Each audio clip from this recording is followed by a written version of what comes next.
y arranco con esta. Así arrancamos ahora con el barroco. Comparto, esta es la clase del barroco. Hermosa. Hay una vieja, no disputa, sino en forma de diálogo entre Mane y yo, en donde ella siempre se sorprende muchísimo y le encanta el barroco. Y a mí me gusta mucho el Renacimiento, probablemente por un esquema metodológico muy racional, lo mío, y por una sensibilidad muy especial de Mane.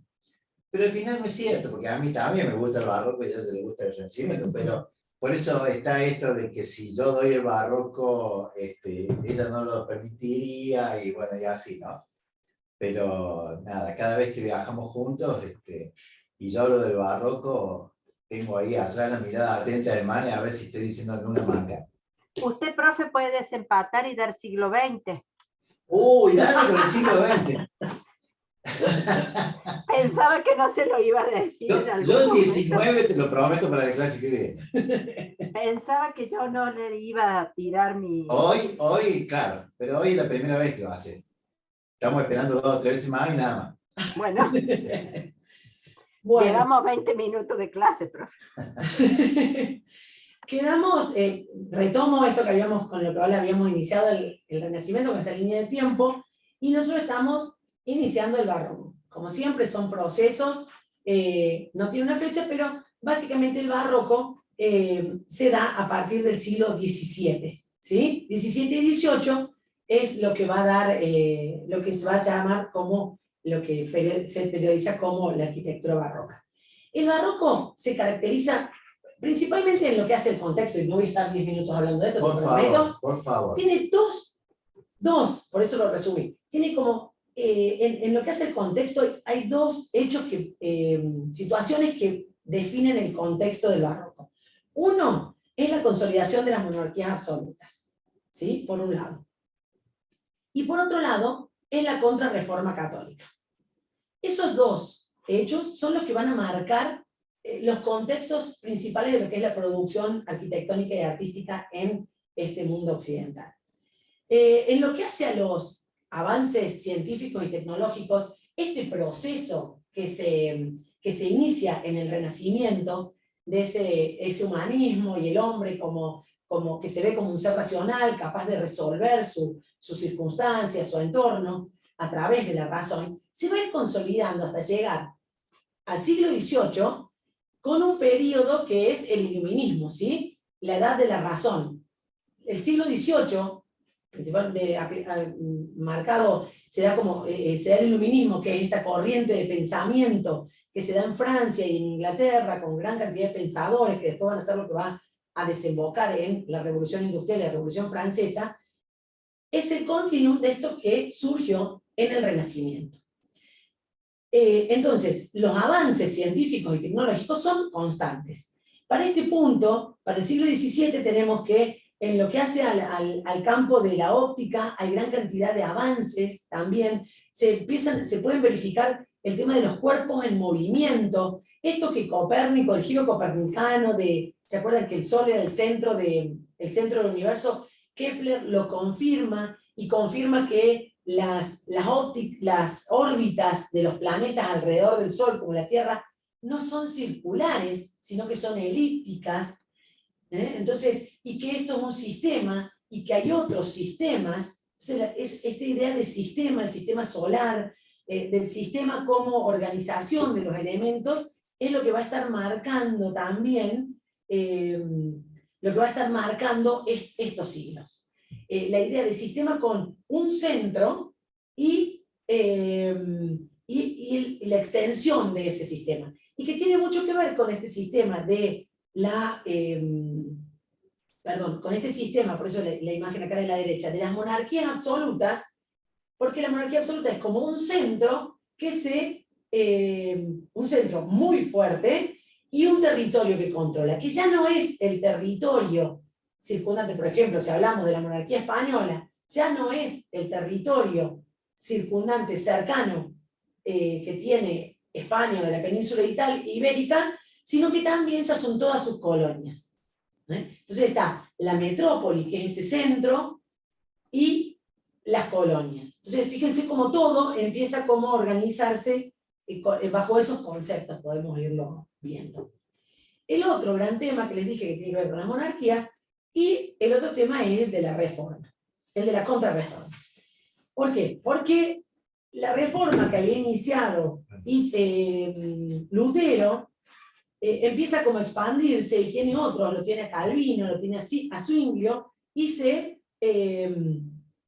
y va conquistando gran cantidad de territorios, principalmente gran cantidad de territorios, casi estos que ven acá más en naranja, ¿no?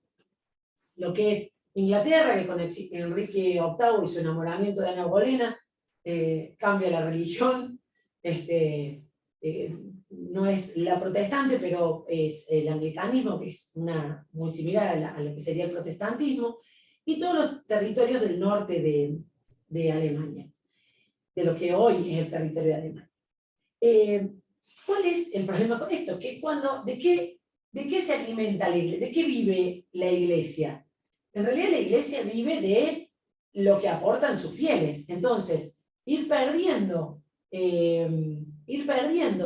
fieles porque se van haciendo protestantes, es perder poder y es perder ingresos económicos. ¿Sí? Clientela. Clientela, bueno, no quería decirlo No, de esa no, forma. no. Pero es perder poder principalmente. Entonces, ante esta situación de este cisma y esta escisión que tuvo la iglesia de dividirse entre católicos y protestantes, la iglesia católica empieza con la contrarreforma católica. Para eso hace el Concilio de Trento, convoca el Concilio de Trento, un concilio que dura como 30 años, es muy largo, y en donde empiezan a poner, a reordenar lo que sería el culto católico, a reordenar también cómo van a depurar un poco las estructuras, cómo se estaban manejando.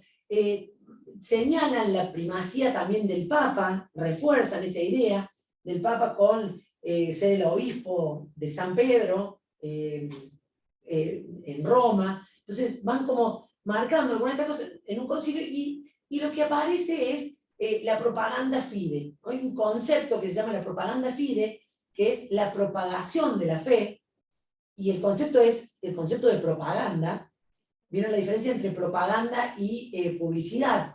La propaganda lo que busca es convencer, hacer cambiar una idea. La publicidad lo que busca es un resultado inmediato de hacerte hacer alguna actividad, consumir, comprar, elegir, esas cosas. En cambio, la propaganda lo que busca es convencer. Ahí hay un cambio ideológico. Entonces, esto empieza con esta idea de la propagación de la fe, y empiezan a aparecer órdenes como los jesuitas, que es una orden militante, que no se inserta en la jerarquía eclesiástica, sino que responde directamente al Papa, y es una orden militante que va a salir a conquistar y no conquistar, en realidad va a salir a militar, y va a salir a evangelizar directamente. Entonces se expande, y eso lo vemos como toda la obra que tuvo en América, en China, o sea, fueron por todo el mundo. Entonces, esa es la otra, ese es el otro gran hecho. No me gusta hablar de hechos, sino que son como procesos que se van dando y que van a marcar esta arquitectura. Y acá lo tenemos sintetizado en que en el plan de Sixto V tenemos acá a la izquierda, y sobre la derecha tenemos París, porque la monarquía absoluta y la que más se consolida es la monarquía francesa, la intervención en las plazas reales en París, y cuando el Louvre a los Luises le queda chico, se mudan y crean Versalles. Bien, en estos que hablábamos recién de lo que es los cambios en la óptica, y también el cambio en los sistemas de representación, con los sistemas Monge, y ya la perspectiva se manejaba, pero hay otras formas de representación. Tenemos, por ejemplo, en lo que sería pintura, a mí me encantan las meninas, y hay un autor que yo lo conocí en Twitter, que tiene un libro, No está mal que no te gusten las meninas, que habla de arte y que realmente es súper interesante. Pero las meninas, cuando yo veía esto del tema de la representación, es la obra como paradigmática. En sí tiene todos los elementos del barroco, de lo que es, lo que uno puede ver en la pintura barroca. Primero, esos contrastes entre luces y sombras, ¿sí? Fíjense, la obra barroca tiene ese gran contraste. Esto está iluminado y lo que está atrás está como en sombras. Hay como todo ese juego. Y acá está este tema de la representación, ¿no? ¿Qué es la pintura? ¿Qué es lo que está pintando Velázquez en esta obra? ¿Está pintando las meninas? ¿Eso es lo que pinta? Y no, porque acá cuando uno ve el espejo al fondo, este juego también del espejo que ya había hecho Van Eyck, ¿se acuerdan? Este pintor flamenco con el matrimonio de los Arnolfini, que estaba en el matrimonio de la mujer con el vestido verde, y que en el espejo de atrás se veían ellos de atrás y se veía también al pintor. Bueno, acá está. Diego Velázquez se retrata a él pintando, el cuadro se llama Las Meninas, pero él en realidad a lo que está pintando son los monarcas, ¿sí? Que son los que están posando acá adelante.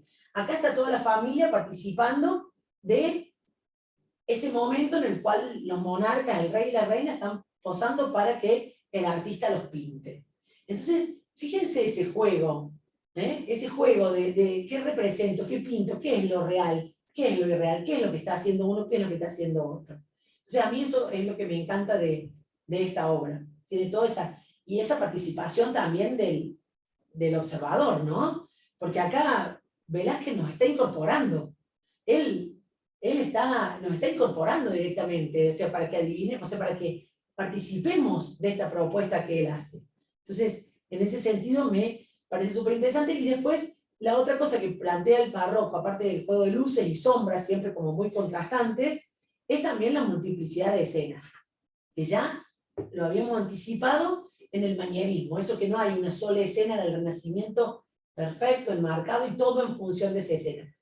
En lo que en el barroco, el manierismo ya empezaba a aparecer una multiplicidad de escenas, lo vimos en la obra del Juicio Final de Miguel Ángel, una multiplicidad de escenas que son parte de un conjunto, pero individualmente podrían también tener su autonomía. Y acá pasa lo mismo también en estas obras. Bien, y entonces nos vamos a meter con lo que sería... después de plantear un poco el contexto, nos vamos a meter con lo que se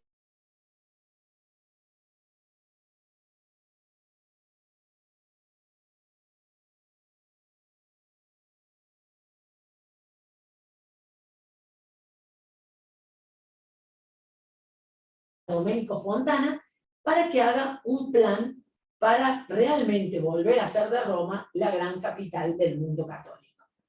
Elemento para lo cual también necesitaban muchos recursos, ¿no? Se cortó eso. ¿Se cortó? ¿Me están escuchando?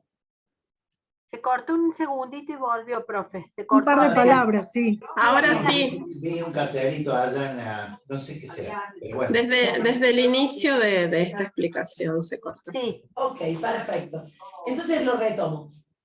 Cuando vamos a esta situación que se daba a partir de la Contrarreforma Católica, el Papa Sixto V lo que quiere hacer es, para volver a recuperar fieles, hacer de nuevo de Roma la gran capital de este mundo católico, y contrata a Domenico Fontana para que haga un plan para Roma, para recibir a los peregrinos, para que los peregrinos acudan a Roma, para que vengan a Roma, y que, recorran toda esta gran cantidad de elementos, ¿no es cierto?, significativos para el cristianismo. La afluencia de peregrinos también es la afluencia de la consolidación de los cristianos, es la consolidación de la fe, y también es el aporte que van a hacer a las arcas, ¿no es cierto? Porque los peregrinos cuando vienen hacen su aporte en una iglesia, en la otra, en la otra. Entonces, ¿cuál es el plan de Domenico Fontana? Él lo que quiere hacer es unir mediante calles, fíjense, a lo mejor si se acercan un poquito cuál era el trazado de Roma, era un trazado irregular, trazado que una las antiguas basílicas paleocristianas. ¿Se acuerdan que cuando Roma, con Constantino, toma el imperio romano, no me estoy yendo al 300 después de Cristo, Constantino primero, en realidad, Diocleciano primero acepta al cristianismo como una religión más, pero después Constantino hace que esa sea la religión oficial del imperio. Entonces empiezan extramuros, fíjense que la muralla, esta niñita que tenemos por acá, fue la última muralla más grande de Roma. Entonces, las primeras basílicas o las primeras iglesias cristianas se hacen casi extramuros, ¿no? Porque Roma ya estaba consolidada en el Imperio Romano. Entonces, se hacen extramuros. Y ahí se hacen las basílicas paleocristianas, esa que le hablamos de que tenían ese atrio, el nártex, donde se bautizaban, y a todo ese proceso de el cristiano hasta llegar al lugar sagrado. Entonces, calles que unan estas iglesias paleocristianas. Además, une algunos otros, no me habían faltado algunos, elementos significativos que se fueron haciendo, ¿no? Fíjense que acá aparece, en este círculo acá, el Coliseo, que también lo une en este circuito de peregrinaje, en este recorrido de peregrinaje. ¿Por qué habrán unido al Coliseo y lo que vemos acá, que se ve muy bien en la trama, el Circo Máximo? Porque teóricamente esos son paganos, ¿no? En un circo, el Coliseo era donde se hacían las grandes fiestas paganas de los romanos. Pero claro, en esas fiestas paganas, cuando el cristianismo no era aceptado y los cristianos eran perseguidos, gran cantidad de cristianos, para diversión de los romanos, habían sido entregados a las fieras para que luchen contra las fieras, habían muerto como mártires en esos lugares, tanto en el circo como en el Coliseo. Entonces, los incluyen en estos recorridos porque van a ser parte del lugar de recordar donde murieron estos mártires, estos primeros mártires cristianos. Y cuando uno llegaba a Roma, se encontraba con esto. ¿Por qué empiezo por acá? Porque esta es la Puerta del Popolo, esta es la Piazza del Popolo, ¿sí? La Puerta del Popolo es una de las puertas principales que tenía el Imperio Romano. ¿Y qué es lo que hacen? Porque ¿qué es lo que hace Domenico Fontana? Este recorrido tenía que unir estas iglesias y estos puntos significativos. Y entonces, para que el recorrido urbano sea interesante y pueda conducir y sea entendido por los cristianos, ¿qué es lo que hace? En cada uno de estos puntos significativos pone un obelisco. ¿Por qué un obelisco? Porque si yo tengo una calle recta, como ustedes pueden ver acá, yo al fondo, si hay un obelisco, que es un elemento vertical que sobresale, lo puedo percibir. Entonces sé que allá voy a tener va a venir otro lugar importante. Si se fijaron recién las calles son como con esta idea del tridente, el trivio. El trivio es un elemento, ¿no es cierto?, que son estas tres calles que salen, que le da como dinamismo. No es una calle, o sea, no es que yo estoy conducido por una calle. Yo tengo esta opción. Entonces, fíjense, cuando uno ve esta imagen, tengo como estas tres opciones a dónde ir. Y ni que hablar que pone, en este caso, estas iglesias gemelas, que no son exactamente iguales, pero que tienen como dos cúpulas que enmarcan también esta situación. Fíjense lo que es la riqueza de esta composición de este espacio urbano. No está solamente un espacio, sino que está la antigua puerta, me encuentro con el obelisco, lo enmarco a las calles con la cúpula. La cúpula es el elemento también urbano, de presencia urbana más importante, ¿no? Porque la cúpula es la bóveda celeste, es lo que representa a Dios, es lo que me hace la relación simbólica con lo que sería el cristianismo, ¿no? Entonces, esta es toda la composición, es la riqueza de lo que va a proponer en este recorrido. Y el punto principal dentro de este conjunto va a estar en San Pedro. Y esta es la plaza que hace Gian Lorenzo Bernini para enmarcar, ¿no es cierto?, lo que sería la iglesia de San Pedro. ¿Se acuerdan que la iglesia de San Pedro, con la cúpula de Miguel Ángel, es la que habíamos visto que se hizo en el Renacimiento? Entonces, a esta cúpula también le arma como un espacio adelante que introduzca a ese a esa iglesia, ¿no? A este lugar sagrado que es el lugar donde fue crucificado San Pedro. Bien, pero ¿qué les quiero mostrar acá? En realidad, porque uno dice San Pedro, pero tenemos San Pedro, se fue como ampliando, o sea, todo San Pedro barroco, pero sí era del Renacimiento. En realidad, la propuesta de la cúpula, ¿se acuerdan? Es del Renacimiento, es la cúpula de Miguel Ángel, y la propuesta de Miguel Ángel de la planta centralizada. Lo que pasa es que unos años más adelante, lo que se dieron cuenta que la planta centralizada para la ceremonia del rito católico no era cómoda, sino que el arquitecto Maderna lo que le agrega es una nave longitudinal y alarga, ¿no es cierto? Hace esa nave longitudinal de lo que tenían las antiguas basílicas, ese camino hacia el altar. Entonces, Maderna le agrega en el manierismo esto y le agrega la fachada. Fíjense que la fachada no es solamente el frente que tengo acá, sino que la fachada es como un elemento que se ensancha, ¿no? La fachada del manierismo busca plantear esta idea de una escenografía, de plantear darle como unas proporciones mayores a esta iglesia. Aparte, la cúpula tenía una presencia importante. Y lo que va a hacer después Bernini es esta plaza, ¿sí? Una plaza que, como vemos así a simple vista, tiene dos plazas, ¿no? Porque vemos esta plaza ovalada, la elipse. Fíjense que en el barroco se incorpora, ya la había usado Miguel Ángel en el manierismo, en la plaza del Capitolio, que habíamos visto acá en Roma, pero es la figura predominante en el barroco. Tenemos esta plaza y tenemos esta otra plaza que tiene acá una forma de un trapecio. ¿Por qué pasa esto? ¿Por qué Bernini habrá hecho una plaza con dos espacios? Y cuando uno llega a la plaza de San Pedro, tiene una percepción de una sola plaza. La percepción que uno tiene es de una sola plaza, no diferencia tan claramente dos espacios. ¿Cuál era el problema? Que cuando Maderna le hizo esta fachada, lo que hizo que cuando uno estaba acá abajo, si la plaza está acá cerca, si ustedes se fijan, si hacemos una diagonal, no se ve la cúpula.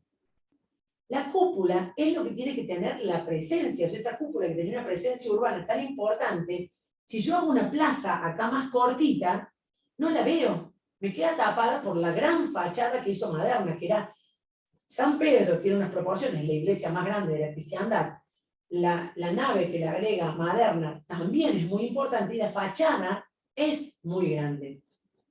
Entonces, en la cercanía, uno no podía ver la cúpula. Entonces, ¿qué es lo que hace Bernini?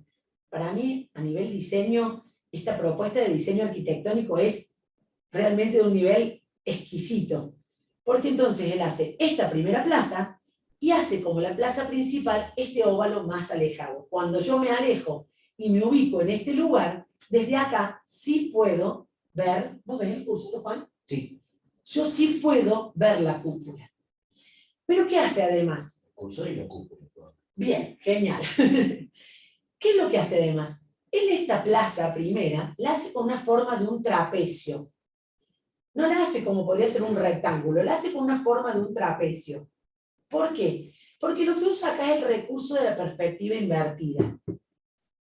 El recurso de una perspectiva invertida es un recurso muy escenográfico. En escenografía, en teatro, se usa muchísimo. Porque una perspectiva invertida, yo no sé si ustedes quizás pueden verme lo que yo hago con las manos, ¿se ve ahí en el dibujito, la fotito, en el cuadradito?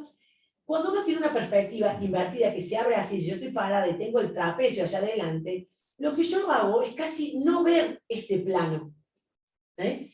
Y entonces lo que hace es traerme el plano que tengo de fondo hacia adelante. Es como si yo hiciera desaparecer ese espacio que es el trapecio. Y me queda más cerca la fachada de San Pedro.